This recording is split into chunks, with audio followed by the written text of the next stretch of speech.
Hello, welcome back to the Hunchtime podcast. Thank you so much for joining us again. A little bit different format this week.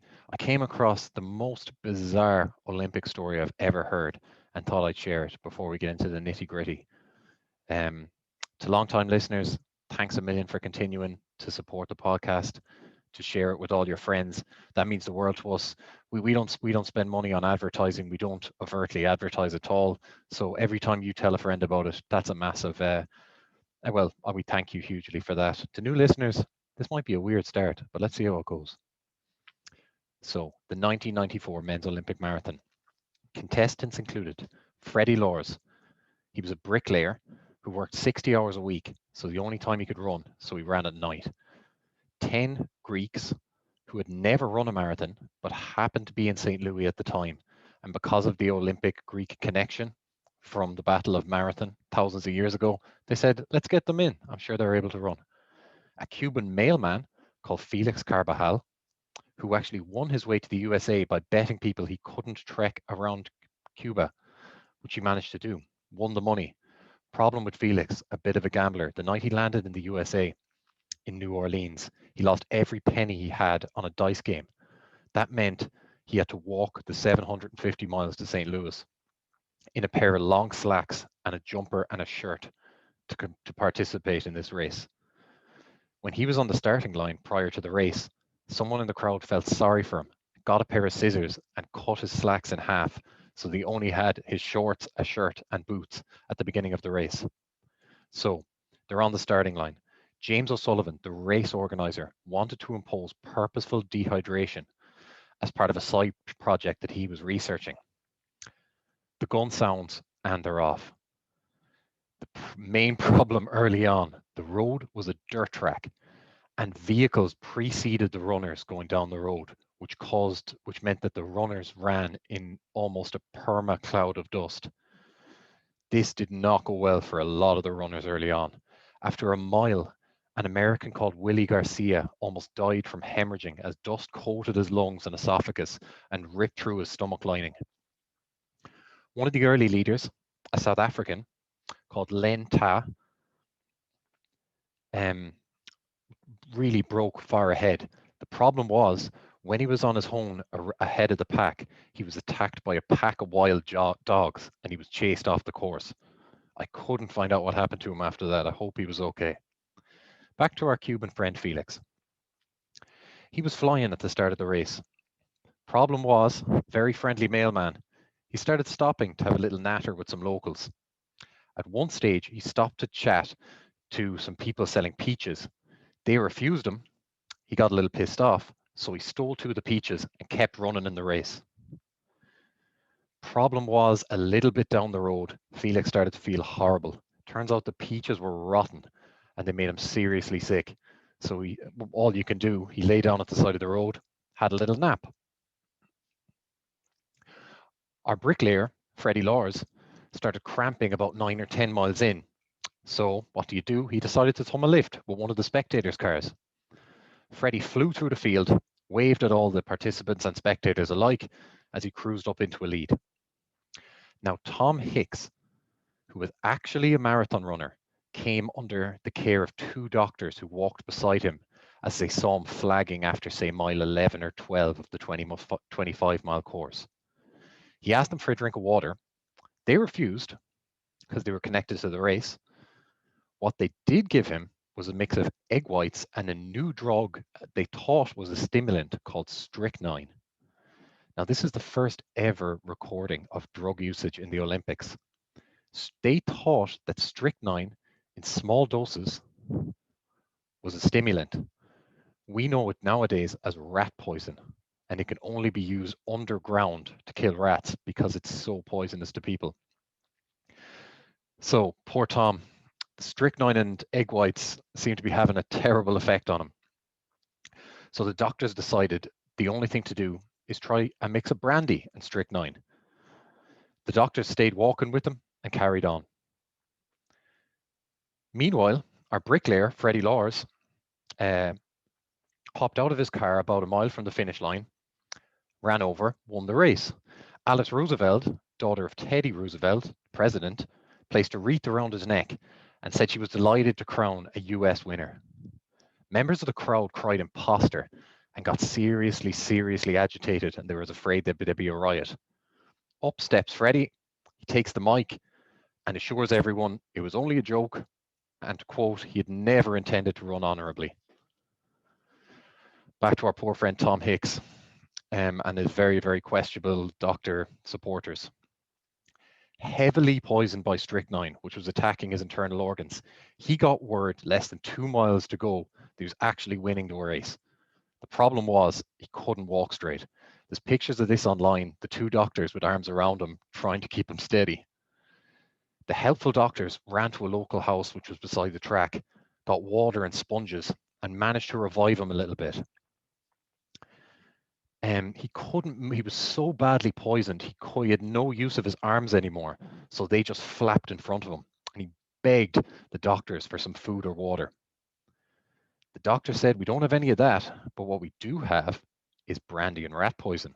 So they dosed him with that again. He completely lost control of his arms, but somehow, without bending his knees, managed to eventually shuffle his way into the stadium, where he collapsed over the finish line, 8 pounds lighter. Mr. Lunchtime, welcome. Have you heard such crack before? Absolute stonewall madness, Biggie. I am laughing away to myself here as you're telling that story. Welcome. It's great to have you in. Also, it kind of reminds me, obviously not to the same extent in any way, but the walking race in the Olympics at the moment, the 50K, I think it is. Yeah.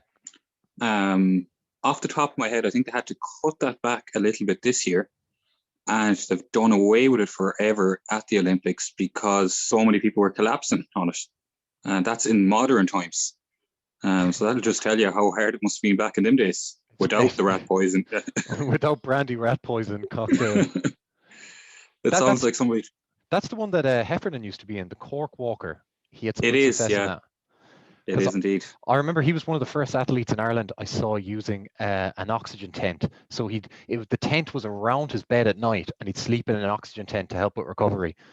That's right, yeah. And a fun fact about him, his son, I think I'm not 100%, and don't quote me on this, but Robert Jr. is actually is it the Irish under-18s or Irish under-19 soccer team?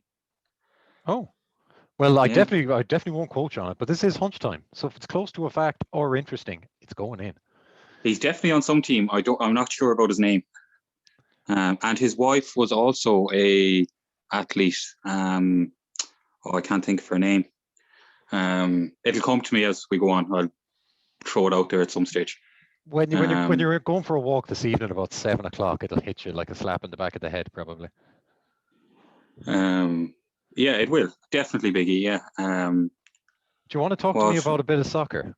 So we're, unfortunately for every soccer fan, the leagues are finished. We're into a little international break. Can you tell me a bit about it?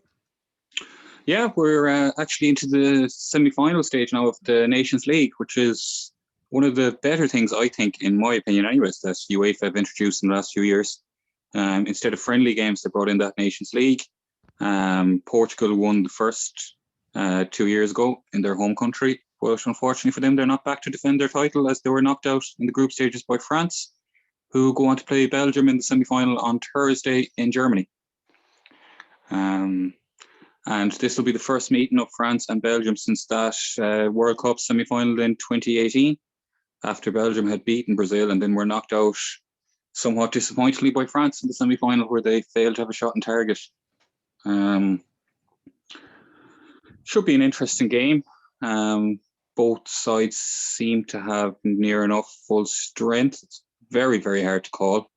I know you're going to look at the other semi-final a bit later between Spain and Italy, which is also very hard to call. But I don't know where I am with it.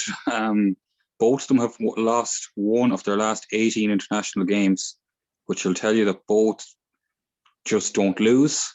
So I think I'm very much on the side of the draw here, and either side to win on penalties at 4-1. But just looking at the Belgium team quickly, it's still kind of the same team as they had over the last kind of decade. You know, you could name, everybody can name them all off with your Hazards, Lukaku's, De Bruyne's and all that. I think the problem they have, and they were a little bit, it was a big problem again for them at the Euros, is and we talked about this during the Euros, is they're pushed on a bit at the back. Like they've lost, obviously, in the last 3 years, Vincent Kompany, but they have Toby Alderweireld and Vertonghen as their two centre halves, and they're pushing on now.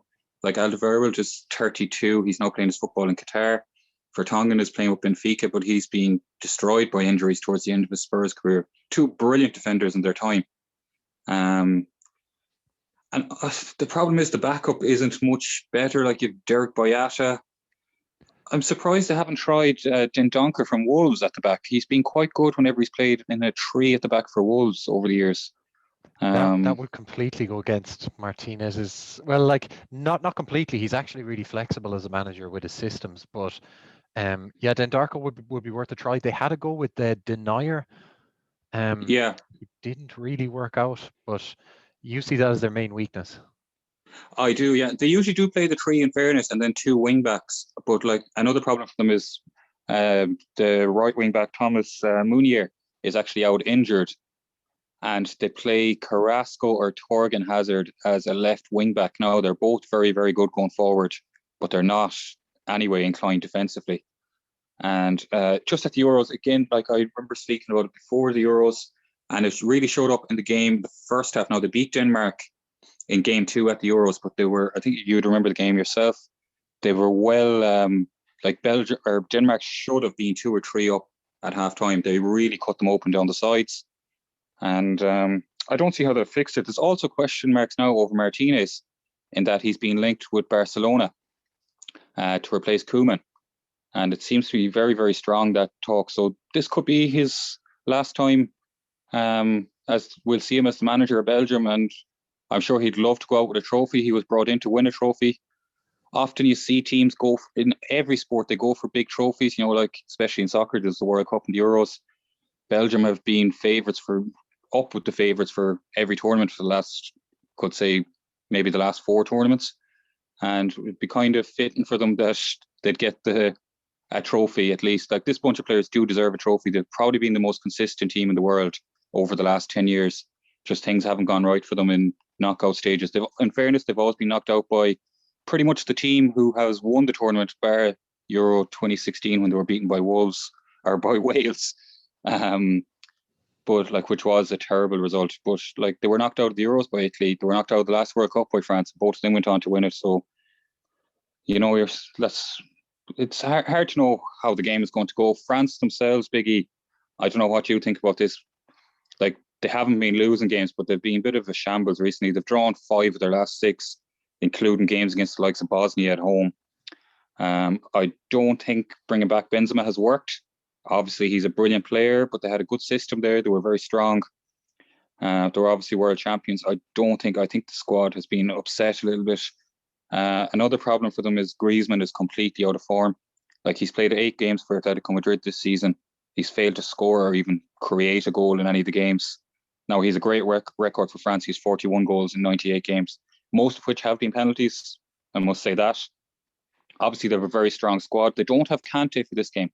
He's out with the coronavirus, which is a big loss. I know they have players, like 3 or 4 players for every position, but Kante is kind of one guy you can't replace what he brings to the team. You're playing a Rabiot or someone. They don't for centre midfield. They have Aurelien Tchouameni, but he's only 21 for Monaco centre midfield. He's going to be unbelievable, but he's very raw. And like, we've seen Adrien Rabiot, he's bang average. So I think like France can afford to lose anyone except for Kante. And another thing on France is, and this has surprised me, we've seen over the last few years, they have some of the best young talent coming. But Deschamps has just stuck with the team. He trusts the team from that World Cup win, which is now 3 years ago. Football comes in cycles. That team they probably should have won Euro 2016 when Portugal beat them in the semi-final. They were the best team in that tournament. And then obviously they won the World Cup. And that was kind of the cycle of this team. They still, you still have your Varane, your Lloris in goals, your Pogba's, your Griezmann. Obviously Benzema's there now, Mbappe. But he seems very reluctant to try some of these young kids that are coming all around Europe. and he hasn't really regenerated the squad. Is what I'm trying to say. Yeah, or reinvigorated. And I Yeah, don't think Deschamps as a coach is very good. I know I'm going to get a lot of flack for this, but like he's a very Solskjaer-esque in that he just puts out a 4-4-2 usually, and is completely dependent on how well his superstars do. They scrape a lot of games they should win very easily, and they draw or lose a lot of games that they have no business drawing or losing. Griezmann did score twice for them in World Cup qualifier against Finland. It's kind of some of those players whose international form is just totally divorced from. I'm thinking Healy for Northern Ireland from their club form.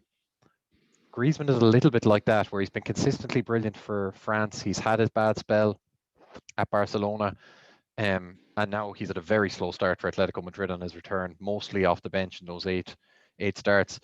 I personally, I really like Belgium in this game. They would really do well with the Timothy Castagna, but player to watch out for, 22-year-old, just 22, Alexis Sailmakers. I've been talking about him for a year. The AC Milan winger slash striker slash attacking midfielder. He'll be playing probably wing back in this one. He's a really serious player. Yeah, like I have no real strong opinion either way. Myself personally, I'm just going to go with either side to win on penalties. Both of them don't really concede goals, and like France at the end of the day, like they got knocked out of the Euros, but like they didn't lose any game at the Euros either. They got knocked out by Switzerland on penalties. Like they were 3-1 up in that game. They should have seen it out. And who's to say that they wouldn't have gone on to win that Euros? But I just can't call it. I don't know why. I do not trust Belgium in these big games, and France. I don't trust France to win. So I'm just going to stick with the draw, and I'm going to sit on the fence. What about drawing under 2.5 goals? 3 of the last 4 times these teams met was 1 goal or less, 2-0 all draws. I Yeah, don't know, just maybe if they want to pump up the price, but if you're watching it, you don't want that shit, no, you hoping don't. nobody will No. score. Yeah, you probably get I'm going to agree with 5 to you. 1. Well, actually, no, I'm going to disagree. I kind of like Belgium here. I think they're a bit sour after like having only half of Kevin De Bruyne and Hazard for the Euros. I think Belgium are going to win at 21-10 as a good price. But if like 0-0, 1-1, I can't see this one being high scoring. No, I'd agree with that, definitely. And sure, we'll move on to Italy and Spain then. Another game that I find tough to call. I don't know what you think about it. I'll take this one. Like this is obviously revenge for Spain. After the Euro 2020 defeat in the semi-final. Who was the best player on the pitch that day, Mr. Lunchtime? In my opinion, it would probably be either one of the, like in the midfield battle was intriguing that day. I thought Pedri was absolutely outstanding. I know I raved about him at the time. I thought they were the one team, Spain, that actually stopped Italy playing their game because they took the ball off Italy. Yeah. But Italy still found a way to beat them. And who were you going to say, Biggie? I was going to say Pedri, and I was also going to say Olmo was like almost everything creative and attacking that Spain did well, or have done well in their last 7 or 8 games has come through Olmo or Ferran Torres. Olmo is out, and Pedri are definitely out. Morata's also out. So like Italy are still 38 competitive games unbeaten under Mancini. That's since he like over 3 years. A loss for them is Ciro Immobile. Oh, he's only a little bit of a loss. He does lead the line well, but like he was super average in the Euros, and he was completely replaceable because they always hold 6 strikers, and they're pretty much interchangeable. I think we saw that their star man in the Euros was Spinazzola, who's still out unfortunately, and Chiesa. So expect Chiesa and Insigne to have a big bearing on this one if they go well. I think Moise Kean will come in probably for Immobile ahead of Belotti. He's been starting for Juve. Big weakness for Italy is certainly Emerson again, starting ahead of Spinazzola, and Luis Enrique is going to be attacking that. But because like remember Sarabia, like he's at Sporting now, Paulo Sarabia. He was unbelievable coming off the wing, and Emerson is going to have to really watch him. So Spain have been a mixed bag, to be honest. They lost their first game with the World Cup qualifiers against Sweden. Ferran Torres is just, he's the key man for me. 10 goals in 20 games, or 20 appearances, should I say. Every time Spain go well, he seems to score. He seems to be at the heart of it. Spain have not. No, Oh, sorry. Go ahead. sorry, Biggie, to cut across you. The one thing I will say though, what Enrique did in that Euros game was he played with a false nine. Do you remember he didn't start Morata and he played I can't think Orazabal. of his name, Arazabal, and he caused, and he, if he had his finishing boots on, he missed two sitters, let's be frank about it. And he should have had Spain 2-0 up before Italy scored. And then he brought on Morata when he was chasing the game. And funnily enough, Morata actually scored in that game. But yeah, like if he plays with the false nine again, it does give Italy a few problems because it creates the extra man in the middle as well. And Italy's strength really is their midfield, as you said, but obviously with Verratti and Jorginho and these boys, Locatelli. So it will be interesting to see what he does. I think with Spain that the players that are there are nearly irrelevant to an extent because what's replacing them isn't such a drop off. You know what I mean? Like say if Verratti or Jorginho was missing for Italy, you could nearly say they're goosed in the middle of the pitch. Like as good as the rest are, they're just at a higher level. Yeah. I don't think the Spanish midfield, like obviously Pedri's going to be a top player, but obviously he's not there yet. He's not far off it, but he's not there yet. And I just think that they'll bring in I don't know, he hasn't really played for Chelsea. I was going to say Saul Niguez, he won't be there. I'm just trying to think off the top of my head who he'll bring in. Could be Mikel Merino, the really highly touted 22-year-old for Sociedad. Really good start. Somebody like him. As well, 100%. Marcos Llorente is also injured. I forgot to mention that because he would have been the one I'd bring in, Atletico Madrid. Yeah, he didn't really use him in the Euros, so he played him at right wing back in the first game, and then he kind of just got rid of him we didn't see him again for Azpilicueta came in at right back from, who's been having a brilliant season again at Chelsea, one of the most consistent players in the Premier League over the last decade. And possibly most underrated. Never hear about him on a team of the decade. He's been phenomenal. He can do everything. Phenomenal. A brilliant player. Yeah. Go on. I was just going to say, like, Orazabal had an off day that day, but you can't judge him by that. Like, he's only 24. No. Like, he's what 6 goals and 1 assist in 8 games for Sociedad, who are going well in La Liga. He's going really well. He has revenge on his mind. Ferran Torres and Sarabia, they're really, really a tricky combo because they're going to be constantly switching. None of them will sit in the 9 position, and yeah, they could cause problems. But again, Spain have not won on Italian soil in 40 years. I like my favorite bet for this game, which was sicking people, is draw halftime, draw full time at 3.5 to 1. I don't really see our goal to be scored in the first half. No, 13 to 10. I see this as a super tight one, and I think Italy, if they're to win this game, like Jorginho has been incredible. Barella has been brilliant for Italy. Locatelli has had a really good start to his Juve career in centre mid. So 2 of the 3 of them, and my sort of possibly best defensive midfielder in the world, Marco Verratti. We saw the last night PSG against Man City. Man City tried a high press, and he's completely immune to press. Like Donnarumma in the PSG goal, who will be, of course, in the Italy goal, would give him the ball with 3 lads around him, and Verratti would just, manage to hold on to it. He just has extraordinary awareness of who's around him, and he's extraordinarily calm on the ball. Also in that game, he must have had between 4 and 6 tackles in the first half without getting a yellow card. Successful tackles. The problem with Verratti though, he's like he treats everyone on the pitch who's against him like they said something about his mother, and he's flying around trying to jump into tackles with everyone, and that's that sort of manic energy he can't keep up for 90 minutes. He can, but that's, I think, why we see him getting injured so much. Definitely, yeah, definitely. I couldn't disagree with you. Again, like you said there about the draw halftime, full time, it's always a brilliant bet when Spain play any of these top nations.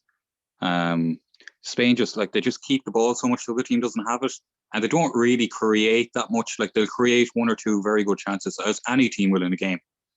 And yeah, the draw double looks good to me. Draw double, yeah. Let's forget the halftime, full time. We might have a draw double. I might go Belgium because I kind of have a soft spot. I want to see this Belgium team winning something. They deserve it, you know.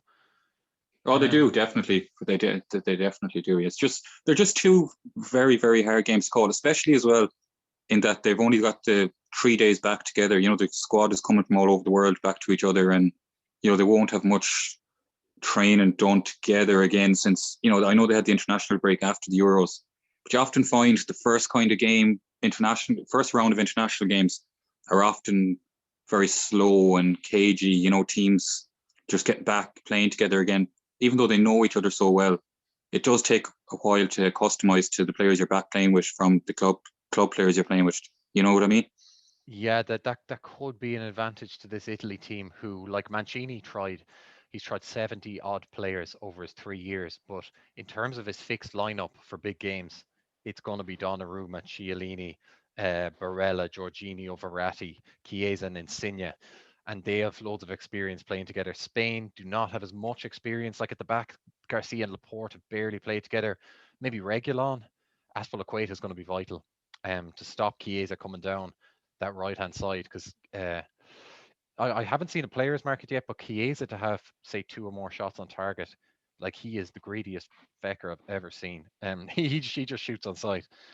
So something like Yeah, that might be good, but again, there's no market out for it yet. I'm going draw on that one.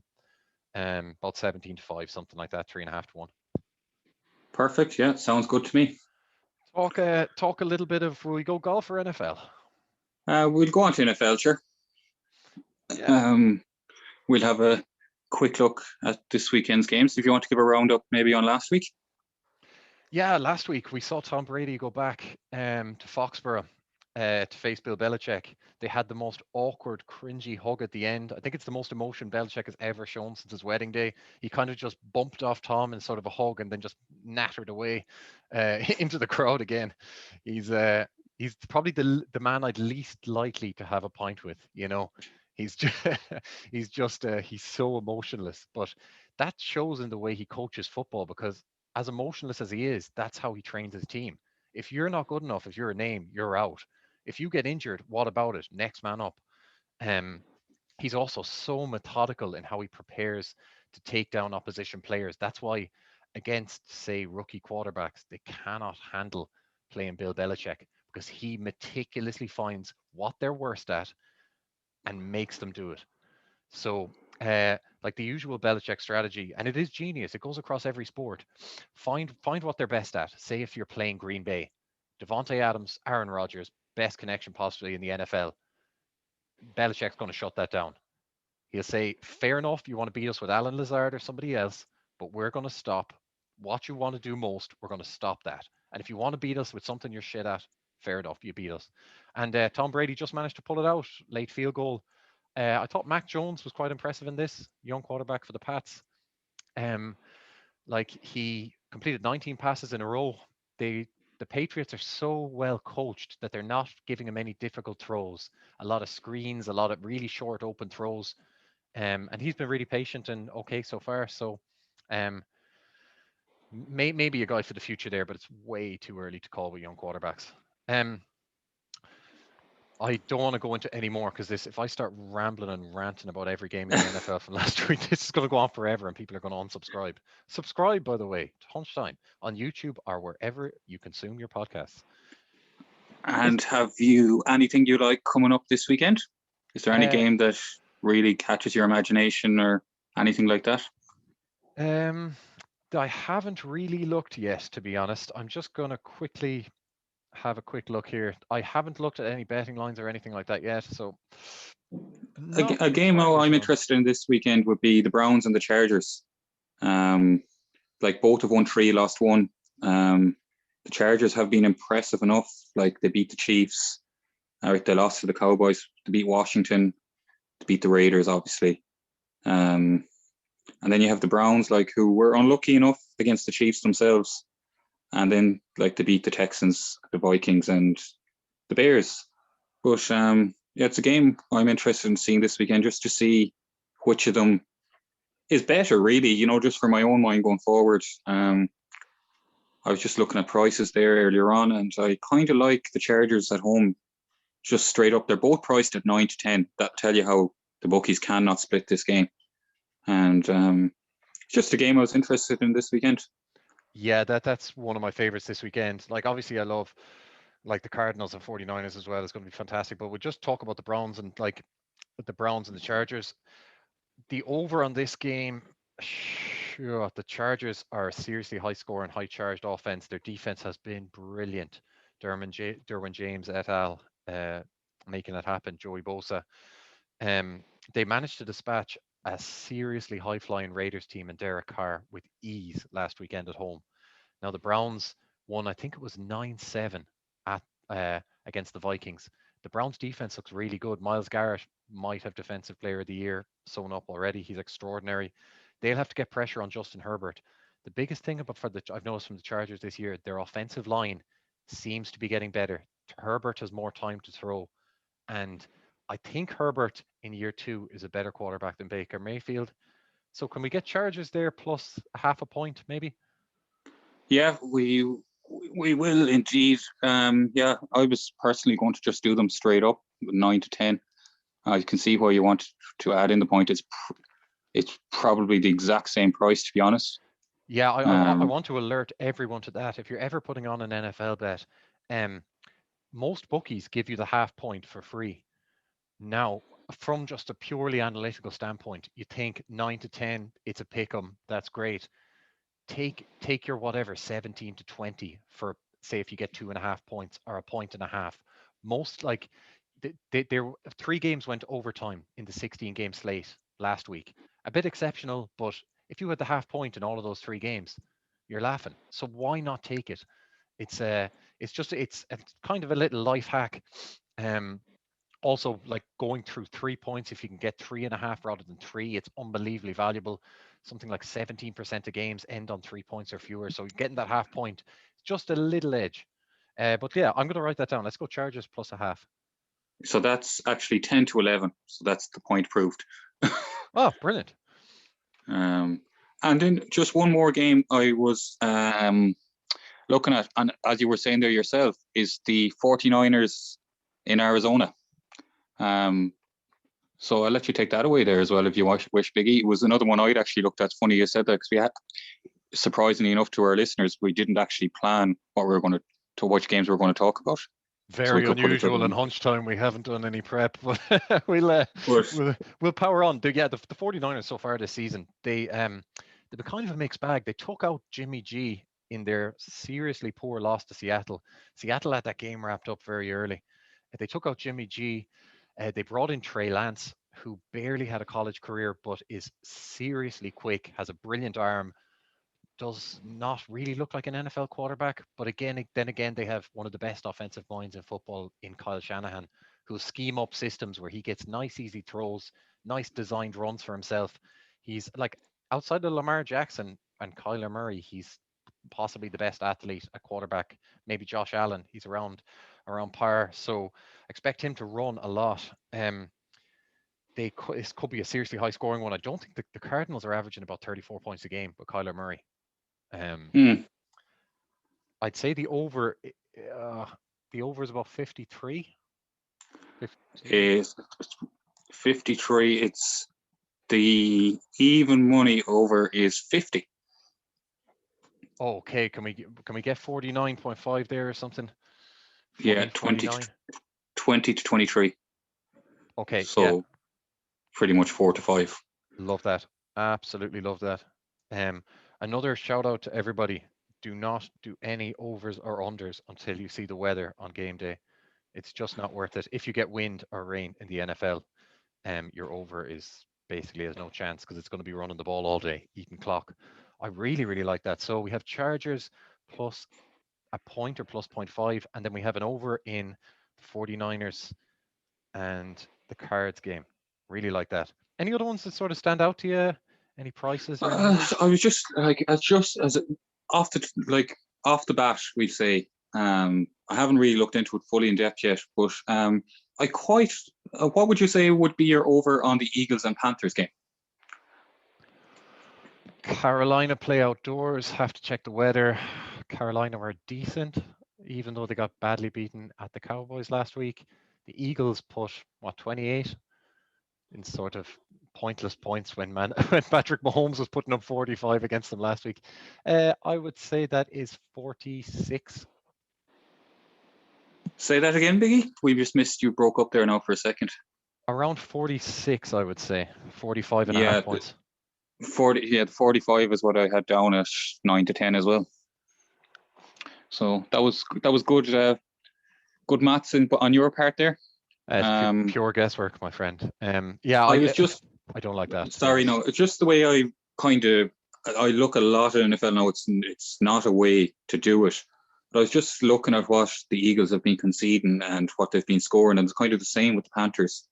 And they've been in or around hitting that. Like the Eagles scored 32 against the Falcons. They scored 30 against the Chiefs, 21 against the Cowboys. You know, if they're hitting that sort of mark and then they're conceding similar scores, you're going to be close to that 45 if they continue that. And it's kind of been the same with the Panthers conceding 36, 28, you know, that sort of thing. Now, they only conceded 9 against the Texans, but like nobody That's the really Texans. doesn't like they were relevant. The problem with them, Lunchy, 2 of those Eagles games are in a dome, which makes a Yeah, huge difference. All weather grass in a dome is just so much easier, no wind. But yeah, what did you say that was? Is that 45? yeah, 45. Yeah, We'll put that in as a maybe, weather dependent. yeah. You could probably knock a point or two off that as well. Yeah, you might need to. I could see that game being Yeah, something like, say, 23, maybe 23, 21. Yeah, but yeah, when any others here, I'm just, they were just. I'm looking through the fixtures here. What are the Raiders? Are the Bears at the Raiders? What price is there? Just give me a second now, and I'll get it for you. What would you be thinking in your mind for that game now, Biggie? Oh, Raiders -6 and 48 points. 1 sec now. Just got back into this. Raiders. There's actually so the Raiders, yeah, -5.5 are the Raiders. Against the Bears, which is so that's about what you were saying. And the points market is 44.5. So 45. That's a bit low. Yeah, that's what I was thinking. Definitely in the maybe there as well. Raiders 45. Yeah, that's in the maybe too. Let's talk Chiefs Bills. What could possibly be the over in this game? you know. Oh, like this is just. I was saying this to you during the week. It is just mental. Whatever the over is in a Chiefs game, you're nearly just taking it. The over must be like 50, 50, 57 and a half, 58 and a half. It's like, yeah, like it's nearly an auto, but it's 50, 55 and a half. Oh. So like this is the thing with Mahomes, like he's probably going to score 32 most games, we'll say he plays. And what are they going to concede? It's like they don't care. It's like the total football in soccer where I'd score more than you. The old Barcelona way, the Dutch way, all that. And that seems to be their mantra. They just don't seem to care about defending. That's just looking in from the outside now as fairly new fan to NFL in the last kind of 3 years. That would kind of be the way I see them playing. You'll probably debunk that now, but I'll let you take it away there anyways. No, I can actually bunk that because previously, Mr. Lunchtime, the NFL was about defense. It was about offensive line, defensive line, bullying, running the ball down their throat for like since the Steelers in the 70s. That's how you played football. And that was because kind of pre all weather pitches, you're playing in like shitty weather on a pitch that's totally cut up. It's not really conducive to passing. The last couple of years, the analytics guys got into it and said just throwing the ball is way more efficient. So teams have lent into that. And Kansas City and Andy Reid, defensive wizard, best quarterback in the NFL, have lent into that completely.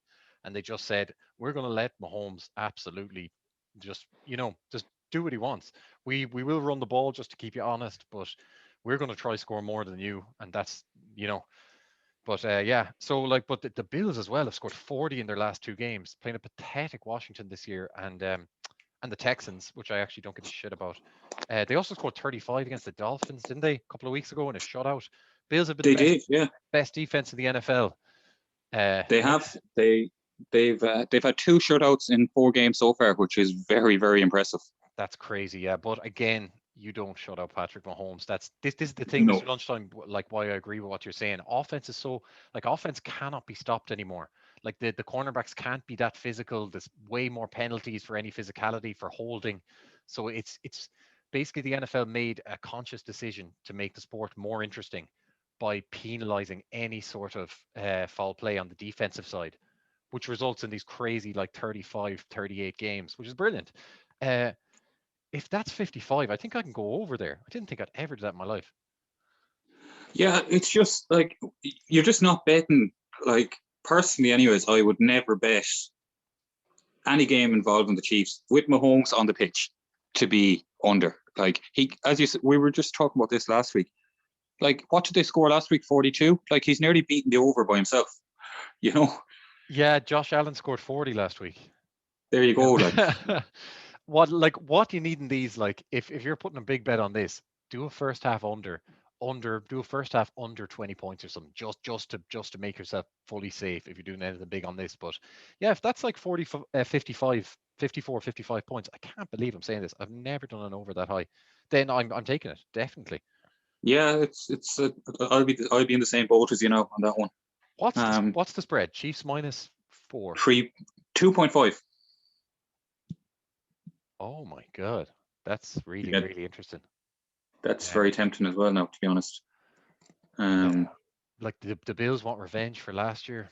Um, wow, that's such an interesting spread. I think like that's almost an auto bet with the Chiefs for me if it's under the 3 points. But I just let's just go for points in that game just for fun because I don't want to be I don't want the Bills to go 10 nil up and then be or 14 and be crying yeah, about then that I can't enjoy the game. It's too good.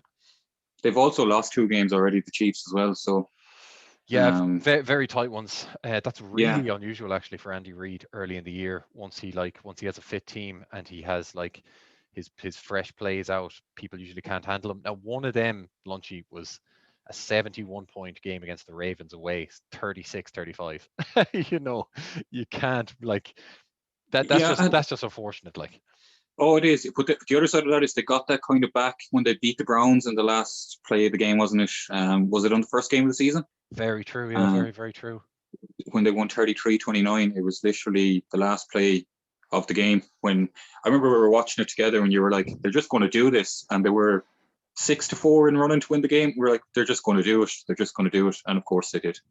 Yeah, but But like, and then everybody went mental because Patrick Mahomes had a couple of bad games, or a couple of like Patrick Mahomes' bad game is about middle of the pack, our top 10 quarterback. His worst games, which rarely happen.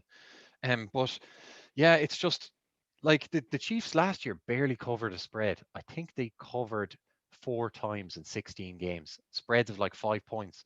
So everybody was running them close, and people underrate their fallibility because Mahomes is so generationally extraordinary. But yeah, funny, funny you say that, Big, because I just actually had a stat there that I read yesterday. In that, I think it's 61 games have been played so far this season. Only 24 teams have covered the spread. oh yeah, So 37 underdogs have beat the spread, and 27 underdogs have had the outright win in a game. that makes sense for the bookies. Um, Let me just sort of phrase this in my head. When the betting lines come up, if the Chiefs play the Eagles, the spread is minus whatever 7.5 or 10.5 if they're at home. Like still 90% of the bets are going to Chiefs, so it pulls the line from where it should be, which is maybe 10 out to 13. And then Yeah, people still bet them. They still bet them. They just keep betting. So then it pulls the spread out too far. People bet favorites. Sort of all those sharks and professional gamblers bet underdogs. yeah, makes perfect sense. When you're reading stats like that, it would. No, it's very early in the season, Yeah, but reading stats like that would make you want to be on the underdog side. Now, obviously, and I'd say in the 24 that haven't covered, I imagine the Texans are part of that. I'd say they make up most of that. Alongside maybe, I know the Jets won last week, but alongside them some teams. So yeah, no, it's just an interesting thing, just something that caught my imagination when I was doing a bit of research last night. And another game that really stands out to me this week is like Seahawks and Rams again. That's just prime time viewing in Seattle. Um, the Rams had a bad loss last week where they were hammered really at home by, what was it, 34-20 to the Cardinals, which you just, for like one of the best defenses in the NFL with Aaron Donald, the best player in football, to ship that amount of points is kind of scary. Um, but they're going to Seattle with a great win. That is an absolute humdinger. That must be around. What is that? Is that a pick 'em? Can you get the odds for me there? It's actually, and I'm very like this one bet I see here. I think I'm just going to go for it. It's the under 55.5 at 5 to 6. The Seattle Rams is 55.5. 5 to 6, yeah, Yeah, for the under. 10 that's to going 11 in. for the over. That's definitely going in. That's an overreaction to the Rams shipping points last week. 100%, yeah. And even the spread. Well, the spread isn't. I thought it'd be more. It's 2.5, and the Seahawks are getting 2.5. So you're getting the better quarterback getting points at home. Yeah. If it was 3.5, I'd take Russell Wilson, but I'm definitely going the under there for sure. Yeah, that's just too many points. Yeah, definitely biggie. Mr. Sure, Lunchy, let's just stop like lambasting our poor listeners with us going through bets that we may or may not do, but we'll put them up all up on the site on hunchtime.com. Have a click, have a look, tell us if you like them. Again, neither of us are betting, like, say, betting experts, betting professionals. Like, go against us, tell us we're wrong, tell us we're right. It's all good. Just don't take them too seriously, and never bet with money that you can't afford to lose. Mr. Lunchtime, a quick look at the golf this week. Yeah, just a quick look. There's 3 tournaments on between Europe, and we're into the 3rd week of the new season on the PGA. And it's great to see 2 favourites of Hunchtime in Max Homa and Sam Burns have started the season really well. Homa winning in week 1, and Sam Burns winning last Sunday. 2 brilliant players, and I'm going for another up-and-coming star in Scotty Scheffler this week in the Shinners Children's Open. He is 25 to 1 for 8 places. Brooks Koepka heads the market at 20 to 1, joined by Victor Hovland and Abraham Ancer. I just like Scheffler. He finished the season really well again last year. Like, he still hasn't won on the PGA Tour. He's still young. He had a good Ryder Cup. He beat Jon Rahm in a singles game, which is not an easy thing to do, and beat him easily. He just stands out as a winner in waiting, and I think when he wins, the floodgates will open for him. He just seems to have it all. I just love his game, and now I've been stung on him a few times, but yeah, I'm very keen on him this week. Just a note on that. He's one of this new generation of American golfers who are like automatons. They're like robots. I don't know, is it how they train them? They all come through the college system, obviously, but they as soon as they're on tour, say they're 21, 22, 23, they're instantly like 50-year-olds. They've no personality. They're unbelievably calm. They're unbelievably relaxed. They don't give away anything in interviews. They're like old pros or something, and they're a bit humorless. I don't know. Like, it seems like they just cloned Jordan Spieth, and brought out a load of sort of Jordan Spieth-esque type people. But yeah, I like Scheffler has done really well. It will be tough for him to break his duck on the PGA Tour, but he was extraordinary in the Ryder Cup. He's so cool, calm, and collected, as all the rest of these young robots are. This could be the week for him. Yeah, definitely. And I'll just give a little mention to Kevin Na. He's 30 to 1, and he's 30 to 1 for a reason. It's very short on a golfer of Kevin Na, you think, but he's won this tournament twice, the last being in 2019. He was also runner-up here in 2015. But last year, he was defending. He finished 40th when he was defending last year. But He just about made the cut, and of those that made the cut over the weekend, he finished 6th over the weekend. He also couldn't be in better form, Biggie, having finished the season with 4 top 8 finishes from his last 6 starts, and he was 17th and 23rd in his other 2. And in them starts, he was 2nd in the John Deere and the Wyndham. He was 8th at the Northern Trust, and then he was 3rd in the FedEx Cup playoffs behind Patrick Cantley and John Ram just a few weeks ago, where he shot the lowest score over the 4 rounds. So coming to one of his favourite golf courses, he could not be in better form. Yeah, if you're a course form man, then he would definitely have to get a little each way money. There's just the one thing that puts me off Kevin Na is I've gone for him 3 or 4 times in his life, and every time he's missed the cut. So he's just one of them, just someone you can't get right. Picking the wrong weeks. It's very frustrating with golf. But he couldn't be in better form. He's going to a course he likes, so he's like at 30-1. He probably will give you a good run for your money. So I'll move on then to the next. There's very rarely now I talk about the Champions Tour, but there's just something I want to say about it here. So the bookies are paying 5 places on the Champions Tour. Phil Mickelson is 4-1 favourite, obviously so. But I'm interested in Pádraig Harrington here. So it's his Champions Tour debut.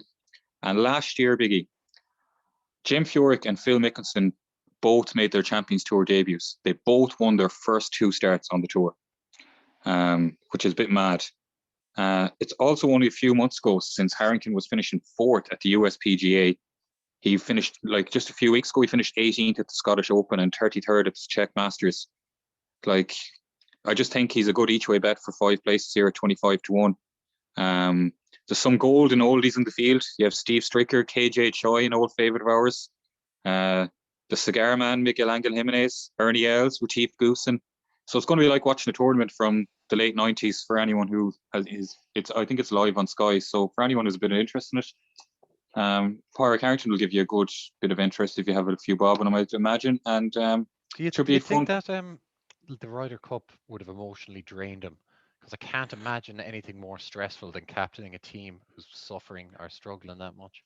Yeah, possibly, but I go the other side and say that the relief, not the relief, but the weight is just off his shoulders now. It's over, done with. And he can just get back now to progressing his career again. Because it does take up an awful lot of time over the last 2 years. Just planning and all that, the logistics of it. The media. Media, yeah, that's the big thing. And all that's gone for him now. He's still showing flashes that he's more than capable of competing with the big boys. Obviously not on a weekly stage, but he should be. He should be able to compete on the Champions Tour and be bang there come the weekend. He's surely one of the most decorated players already. I'm sorry, a player with one of the most decorated careers outside of Mickelson on that Champions Tour. Without a doubt. Look up his career wins. They're really extraordinary. He was underrated during his career. He was indeed, and he also has 3 majors, which is a brilliant return. He was also second to Tiger Woods a good few times. So there's an argument to be made if Tiger wasn't around, Pádraig would have been one of the he was probably one of the golfers of his generation anyways. But I think so, along with Vijay and Vijay Singh and Ernie Els. He was definitely one of the big guns around then. He won the Honda Classic twice, I think. He did. He's won back when the European Tour was very competitive as well. He won many times on it. He was very, very consistent in his prime. He was always there. Do you remember he tried the Happy Gilmore? He was always tinkering with his game, and he was he could get 25 more yards if he Happy Gilmore'd it. I don't think he ever did it in a competition, but that was awesome. He has 31 professional wins. That's Ernie Els' level of career success, and nobody ever puts the two of them on the same in the same breath, He also lost 3 playoffs in America to go with that, and 4 to the names you're talking about here. So he lost 4 playoffs on the European Tour and 3 in America.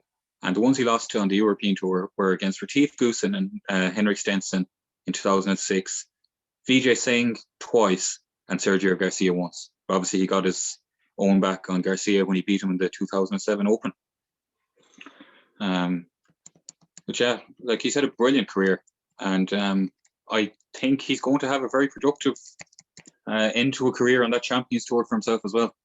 Yeah, for sure. He's still in great shape. I have to take back what I said about Ernie Els there. I thought he was on the same sort of level. Ernie Els has, say, 74 career wins, which is Ernie Els has 28 European Tour wins. Now he does have 23 on the Australasian Tour and Sunshine Tour, so you kind of take them out. So you're looking at about 50. But yeah, Harrington just slightly below that, but definitely generational. Oh, definitely. He also won a World Cup of Golf. Remember with Paul McGinley back in the day, and he should have got an award for having to listen to Paul McGinley for 4 days on the World Cup of Golf. That cannot be easy. And like he won, is it 4 or 5 Irish PGA championships that don't be included in your wins? So yeah, no, like I just think he's worth a bit of interest this week and on his Champions Tour debut, especially when you see lads coming straight off the PGA Tour and just winning. He has to be of interest. What are the odds again? 25s. Okay. And then just quickly, I just want to mention the Open de España, where John Rahm is, would you believe it, a 2-1 favourite. Now we can get 9-4 if you go to some bookies, but like it seems an absolute mad price. But when you look more into it, the next best in the betting is the 62nd best player in the world in Bernd Wiesberger. Rahm has won the last 2 editions of this. He won in 2018. It wasn't played last year. He won it in 2018 and he won it in 2019 by 5 shots. He's won 6 of his last 16 regular season European Tour starts. This is just not a strong field. Obviously, nobody wants to back a golfer 2-1. So for a little €2 or something, what I am going to do is I'm going to play him at 18-1 to win wire to wire. In 3 of his last 4 starts, he's held the round 1 lead. So like if he gets the round 1 lead in this tournament, you might as well say it's good night and God bless. He'd probably be 1-10 to win the tournament. So that's the way I'm going. Not since prime Tiger have I seen a golfer at such short odds. And then like your Bernd Wiesberger looked like a fairly undercooked Wiesberger in the Ryder Cup. He looked a little bit out of his depth. He's a good golfer. But if he's second favorite in the market, who else might challenge there, do you think? I've one lad, a young 20-year-old Dane. I'm very interested in this guy. I think he's going to be the next European Tour superstar for a start. He's 50-1 in Nikolai Højgaard. Now, there's a funny story with this. So Nikolai has a twin called Rasmus. And so recently, Rasmus won the Omega Masters. And the following week, Nikolai came out and won the Italian Open where he beat Tommy Fleetwood. Just following week. So you imagine your 20-year-old brother just won his first tournament on the European Tour, and the following week you go out and do it. It's kind of cool. He's also been in good form since then. Like in his last 5 starts, he's had 5 top 20s. Like he was 20th in a much stronger field at the BMW recently, and last week he was very, very solid at the Alfred Dunhill, where he finished 14th. Like he had where Johnny Willett bounced back to form. But like you had the likes of Shane Lowry and that ahead of him. I think he's a little fun play. Obviously, like at 50-1, you're not going to go putting the Anton heavy on him. But I think he's an up-and-coming player, and he's definitely someone to keep an eye on. And I'm just going to have a little interest in him this week. His form is quite solid. He showed he can play on any sort of golf course, and I wouldn't be surprised if he's the one to challenge Rahm this week. Yeah, Alfred Dunhill last week, he was a seriously credible 14th, 10 under par.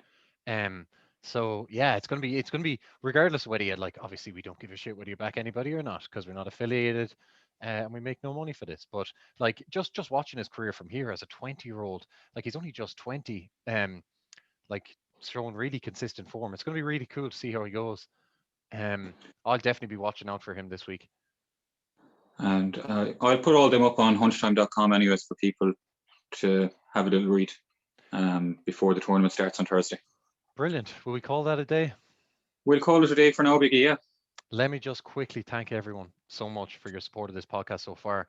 Um, the only way we will sort of get any feedback is through the comment section. If you share it on Facebook or Instagram, it'll be massively beneficial to us, because if you people continue to like this podcast, we'll continue to keep doing it for fun.